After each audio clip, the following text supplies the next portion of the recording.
Welcome to the cosine rule. So in this video we're going to look at finding a side length and finding an angle using the cosine rule.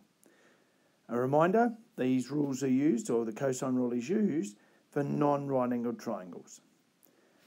So when we're finding a side, and we'll look at finding the length of little a in our formula, the rule is a squared equals b squared plus c squared minus 2bc cos a. So the side we're finding, it's cos of that angle that's opposite it. So for this one, we're going to calculate the value of c, correct to three significant figures. You'll notice that the angle C is 37 degrees, that's opposite the side we're trying to find. And the length of little a is 8 and the length of little b is 11. Substituting that into our formula, so we rearrange it because we're trying to find c. We make it c squared equals a squared plus b squared minus 2ab cos c.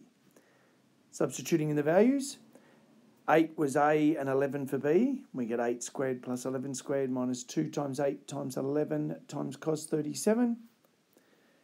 That gives us 44.44015.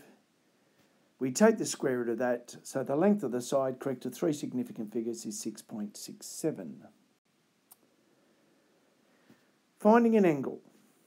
So when you find an angle, we use the following rule. Cos A equals, so this is if we were trying to find angle A, cos A equals b squared plus c squared minus a squared all over 2bc. Notice that the one that's subtracted, the little a, is the side that's opposite the angle we're trying to find. Calculate the size of angle A, correct to the nearest minute. Notice that angle A is 8, little b is 6, and little c is 7. So using our formula, cos A is equal to 6 squared plus 7 squared minus 8 squared over 2 times 6 times 7. Cos A is equal to 21 over 84. Take the inverse cos, or cos minus 1, of 21 over 84, and that gets us 75 degrees and 31 minutes. Thank you.